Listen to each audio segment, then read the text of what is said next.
Bom dia, meu nome é Joaquim Procópio, sou professor de Fisiologia e Biofísica do Instituto de Ciências Biomédicas da USP. Nós vamos dar início agora à terceira parte do vídeo sobre bioeletrogênese. Na realidade, esse vídeo tem um certo número de partes, nós não sabemos ainda quantas partes vai ter, mas eu considero bastante importante para quem não tem ainda um contato com esse tema, que assista antes deste os vídeos 1 e 2, as partes 1 e 2. Então, as duas partes 1 e 2 são, vamos dizer, bastante importantes para entender o que vem agora nessa parte 3. Então, nós vamos continuar agora do ponto em que nós paramos no vídeo 2, onde nós havíamos mostrado que a célula natural ou biológica, na realidade, ela contém, então, na sua membrana, canais de sódio, canais de potássio. Evidentemente, existem canais para outros íons, mas do ponto de vista da geração do potencial de membrana, nós vamos considerar apenas os canais de sódio e potássio, uma vez que esses são os íons mais relevantes na gênese do potencial de membrana. Agora, então, nós chegamos ao ponto em que nós verificamos ou descrevemos que existe uma corrente associada à entrada de íons sódio e à saída de íons potássio. E esta corrente ou fluxo associado de íons sódio, ele tem que ser igual à saída de íons potássio, ou seja, a corrente devida à entrada do sódio é igual à corrente elétrica devida à saída de potássio. Isso porque a bomba em estado estacionário mantém as concentrações e no estado estacionário nós não poderemos ter um acúmulo de sódio ou uma falta de sódio, ou um acúmulo de potássio, uma falta de potássio. Ou seja, para que as concentrações de sódio e de potássio se mantenham constantes na célula, é necessário que o fluxo de entrada de sódio pelos canais de sódio seja igual ao fluxo de saída de potássio pelos canais de potássio. Então vocês vejam que a entrada de sódio gera uma corrente iônica que atravessa esta região, ou seja, que caminha pelo citoplasma, sendo levada por vários tipos de íons, não necessariamente sódio e potássio, mas todos os íons que existem no citoplasma. Mas no momento que essa corrente sai pelos canais de potássio, ela é veiculada pela saída de íons potássio. E nós vimos também que agora o potencial de membrana, ou seja, o potencial intracelular, ele obrigatoriamente terá de ser igual desse lado e desse lado, uma vez que esta célula agora tem um único citoplasma. Nós não podemos ter no mesmo citoplasma ou no mesmo meio condutor duas regiões com potenciais elétricos diferentes. Se isso acontecesse, haveria um movimento de carga.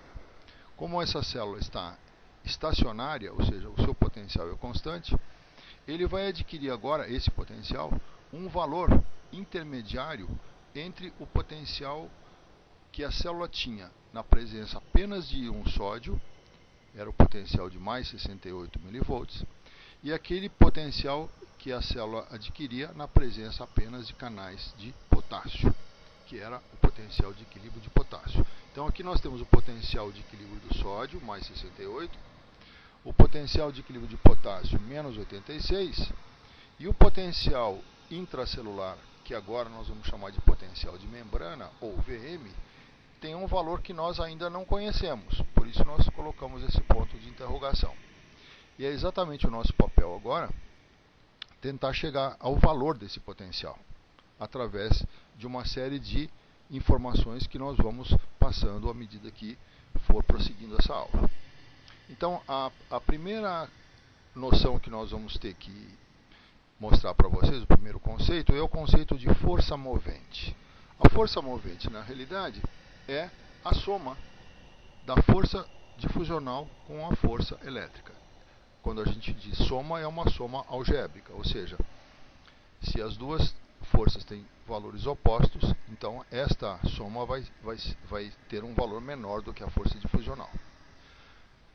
Então, o que sobra, ou a força resultante da soma dessas duas forças, elétrica e difusional, é chamada força movente no sódio. Mas vejam bem, nós não sabemos agora qual a força elétrica. O que nós sabemos é que a força elétrica é uma força voltada para dentro da célula. Na realidade, nós ainda não sabemos exatamente se essa força vai ser voltada para dentro, mas nós já podemos supor que sim. De qualquer maneira, no estado em que as coisas estão agora, a força ainda, eu estou mantendo essa força elétrica para fora. Depois nós vamos ver que ela acaba sendo voltada para dentro, porque nós vamos chegar à conclusão que o citoplasma tem carga negativa. Então, o citoplasma tem um potencial negativo. Mas de qualquer maneira, por definição, a força movente em qualquer íon, nesse caso no sódio, é dada pela diferença entre o potencial de membrana, que é a força elétrica, e o potencial de equilíbrio daquele íon, nesse caso o sódio. Então a força movente no sódio, que é o Fm sódio, é o potencial de membrana menos o potencial de equilíbrio do sódio. A força movente no íon potássio é o potencial de membrana menos o potencial de equilíbrio do íon potássio. Isso é bastante óbvio, uma vez que a força movente, como eu disse a vocês, é a diferença entre as duas, ou soma algébrica, entre as duas forças, difusional e elétrica. Agora, se nós lembrarmos da lei de Ohm, a lei de Ohm que todo mundo conhece, né, do colégio, ela diz que a V igual a R vezes I, né, então a voltar, a diferença potencial igual a resistência vezes a corrente, mas a maneira mais usual de expressar a lei de Ohm em eletrofisiologia é colocar a corrente como sendo o produto da condutância pela diferença de potencial. Na realidade, então, a condutância é o inverso da resistência. Então, lei de Ohm da eletricidade é corrente elétrica é igual a condutância elétrica vezes diferença de potencial elétrico. O que tem isso a ver com a célula ou com esse modelo biológico? Tem muita coisa a ver, porque nós podemos fazer uma analogia e mostrar que a corrente de sódio, na realidade, é um fluxo proporcional a um fluxo de sódio. Ela vai depender da facilidade com que o sódio atravessa o canal e vai depender da força que move o sódio. Mas a força que move o sódio é nada mais, nada menos do que a força movente do sódio. A facilidade com que o sódio permeia o canal é dada pela condutância do canal ou a condutância da membrana ao íon sódio.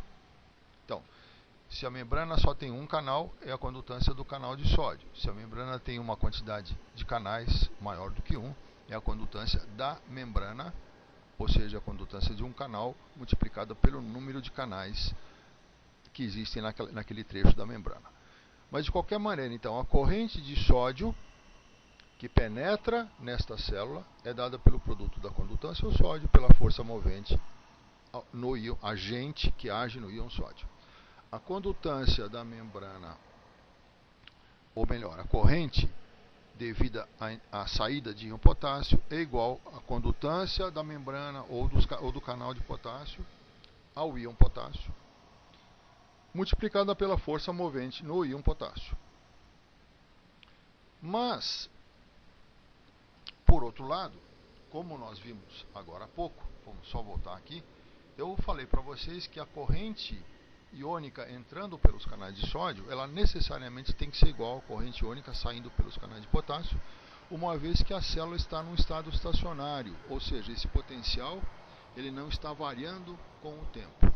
Se uma corrente fosse maior que a outra, necessariamente o potencial de membrana iria estar variando com o tempo, e ele não está. Portanto, as duas correntes são iguais, uma entrando e a outra saindo.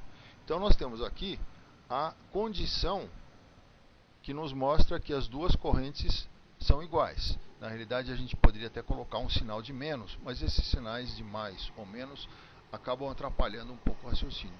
É mais importante vocês lembrarem que esta corrente de sódio é igual à corrente de potássio, com a diferença de que uma está entrando e a outra está saindo da célula.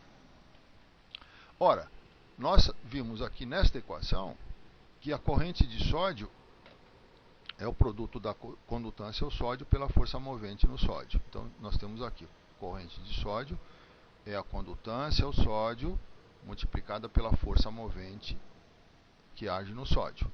A corrente de potássio é o produto da condutância ao potássio pela força movente que age no potássio, força movente do potássio.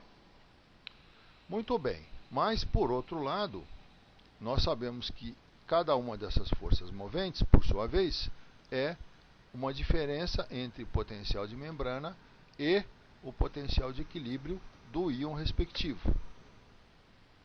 Isso está escrito aqui. Força movente no sódio é o potencial de membrana menos o potencial de equilíbrio do sódio. Portanto, força movente no sódio é o potencial de membrana menos o potencial de equilíbrio do sódio. A mesma coisa nós podemos dizer para o potássio.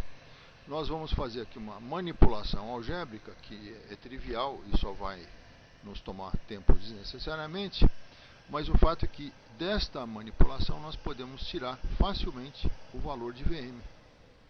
E o Vm então vai ser dado por uma fração que é o produto da potencial de equilíbrio do sódio pela condutância ao sódio mais potencial de equilíbrio do potássio pela condutância ao potássio dividido pela soma das duas condutâncias.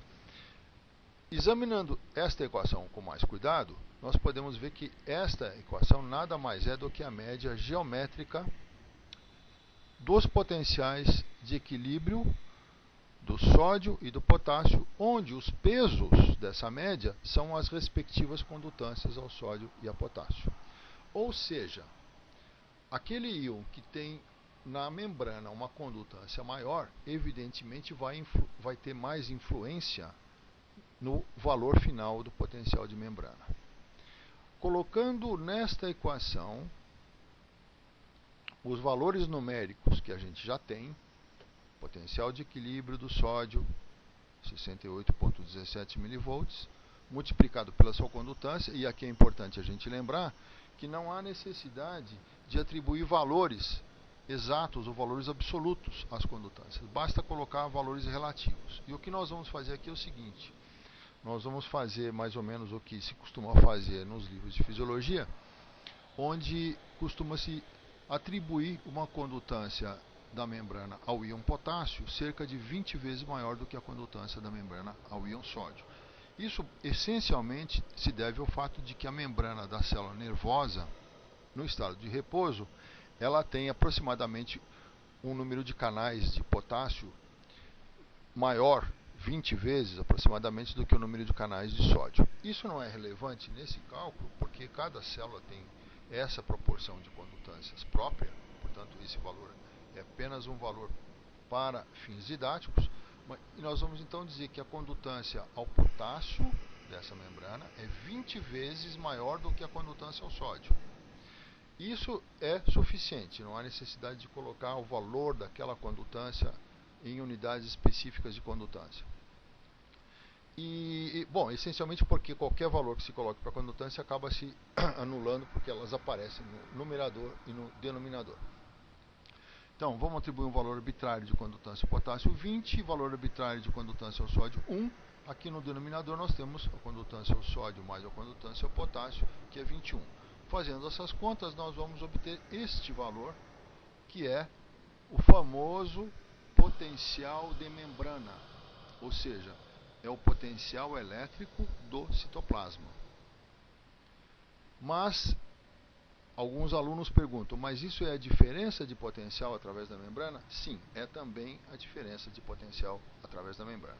Nós estamos chegando próximo aos 15 minutos, que é o valor limite permitido para os vídeos do YouTube, então nós vamos terminar esse vídeo, vamos terminar a parte 3, e eu agradeço a vocês por mais este vídeo que vocês assistiram. Muito obrigado.